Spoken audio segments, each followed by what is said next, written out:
আসসালামু আলাইকুম। আমি Rafiq Natabar, story teller from Bangladesh. শব্দের গল্পে আপনাকে স্বাগত জানাই। বৃহস্পতিবারের নিয়মিত আয়োজন শব্দের গল্প।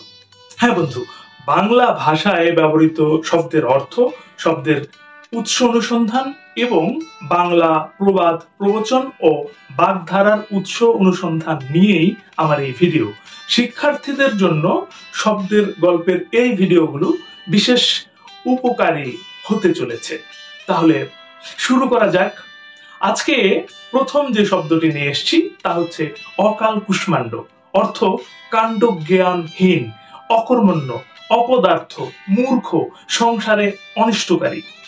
অকাল কুষ্মাণ্ড শব্দটির ব্যুৎপত্তিগত অর্থ হলো অকালে জাত কুষ্মাণ্ড বা কুমড়া, কিন্তু শব্দগত অর্থে এটি আমাদের মুখের কথায় ব্যবহৃত হয় না, ব্যবহৃত হয় বিশেষ ধরনের বিশেষণ হিসেবে।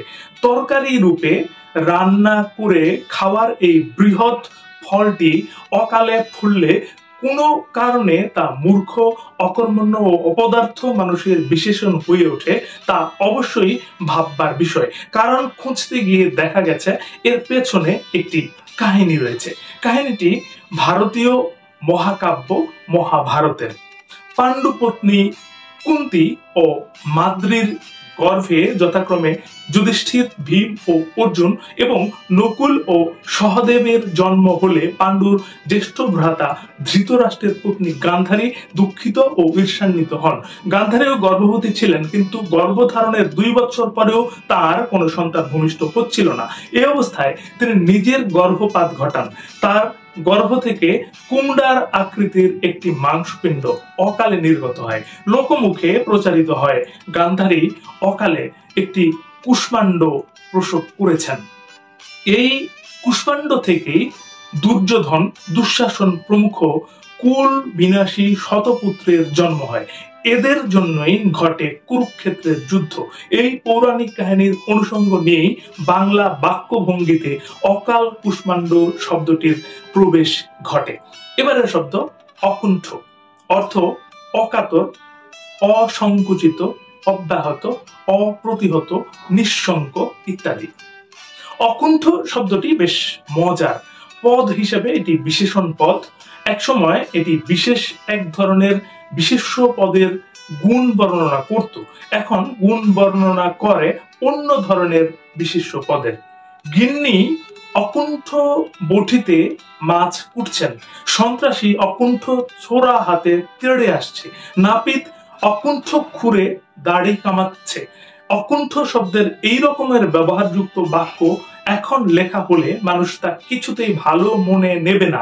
মানুষ ভাববে এইসব বাক্য এখন যে লেখে সে যেমন মূর্খ তেমনি উন্মাদু। অথচ ওই 3টি বাক্যে অকুণ্ঠ যে অর্থে বিশেষণ, অকুণ্ঠ শব্দের মূল অর্থ সেটাই।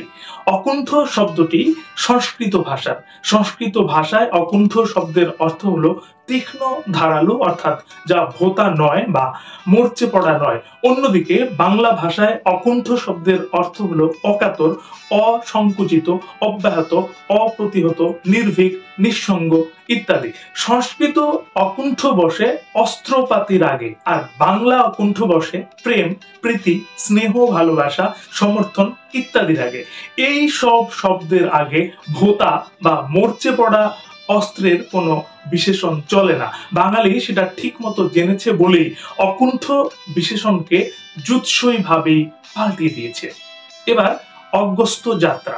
অর্থ চিরকালের জন্য প্রস্থান করা, জন্মের মতো চলে যাওয়া।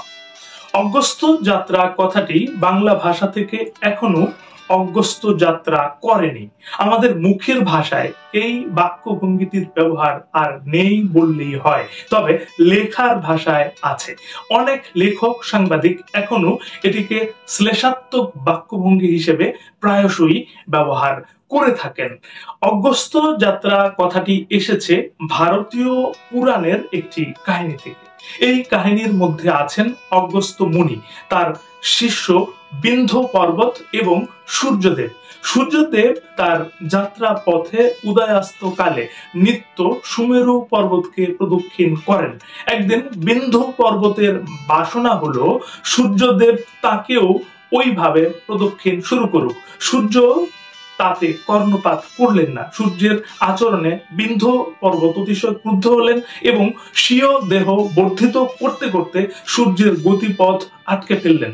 দেবতা, মানুষ, জীবজন্তু, গাছপালা সবই পড়ল বিপাকে। বিন্ধ্যের এই সর্বনাশা কাণ্ডে ভীত হয়ে দেবতারা বিন্ধ্য গুরু অগস্ত্য মুনির শরণাপন্ন হলেন। অগস্ত্য প্রিয় শিষ্য বিন্ধ্যের নিকট উপস্থিত হলে বিন্ধ্য মাথা নত করে তাকে প্রণাম জানালেন। অগস্ত্য বললেন, আমি যতক্ষণ ফিরে না আসি ততক্ষণ তুমি যে অবস্থায় আছো সেই অবস্থাতেই থাকো। পুলকিত অগস্ত্য ভক্ত শিষ্য বিন্দুকে এই অবস্থায় রেখে দক্ষিণা পথের দিকে যাত্রা করলেন এবং সেই যে গেলেন আর কোনো দিনও ফিরলেন না। অগস্ত্য মুনির এই মহাযাত্রায় কালক্রমে অগস্ত্য যাত্রা বাক্যভঙ্গির রূপ নিয়ে বাংলা ভাষায় প্রবেশ করেছে। এবার অগ্নি পরীক্ষা অর্থ অত্যন্ত কঠিন পরীক্ষা, ভয়াবহ সমস্যা। অগ্নি পরীক্ষা শব্দের মূল অর্থ হলো আগুনে পুড়িয়ে বিশুদ্ধতা বিচার। কোন কোন ধাতু বা রত্ন পাথর আগুনের মধ্যে রেখে পরীক্ষা করে দেখতে হয় এটি আসলে আসল না নকল। এই পরীক্ষাই হলো অগ্নি পরীক্ষা। কিন্তু বাংলা বাক্যভঙ্গিতে অগ্নি পরীক্ষা কথাটি ব্যবহৃত হয় ভিন্ন অর্থে। মূল্যবান কোন ধাতু বা রত্ন পাথরের জন্য অগ্নি পরীক্ষা কথাটির ব্যবহার নয়। মানুষ তার নিজের ভয়াবহ বিপদ বা সমস্যা সংকুল পরিস্থিতি অতিক্রমণকেই অগ্নি পরীক্ষা বলে থাকে। বাংলা বাক্যভঙ্গিতে অগ্নি পরীক্ষা শব্দটির এই ব্যবহারের পেছনে প্রাচীন ভারতে প্রচলিত একটি প্রথার অনুষঙ্গ কাজ করেছে। ভারতের প্রাচীন সমাজে কোনো স্ত্রীলোকের পবিত্রতা সম্বন্ধে সন্দেহ করা হলে তাকে আগুনে পোড়ানো হতো, এই বিশ্বাস ও সংস্কারে যে স্ত্রীলোকটি পবিত্র হলে আগুন তাকে স্পর্শ করবে না। রামায়ণ মহাকাব্যে রামচন্দ্রের পত্নী সীতার অগ্নি পরীক্ষার বর্ণনা আছে।